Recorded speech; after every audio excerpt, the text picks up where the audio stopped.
Sa sister, on board pa rin po tayo sa programang Likod Bahay ni Brother Tony Falcon. Ano po ang tinawag at nilapit sa ating programang ito? Ano po nangyari sa inyo? Kalusugan?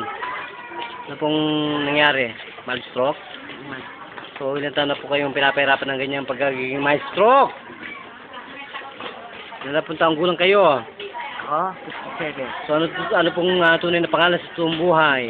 Bismillah. Ano pong apelyido? Itong. So, naligayan po ba kayo? Nasaan po yung sinasabi ninyong miserable ng buhay ninyo na napakasakit ang inyong dibdib? Nasaan na ngayon ang sakit na yan? Ramdam pa po ninyo ang sakit ng dibdib ninyo?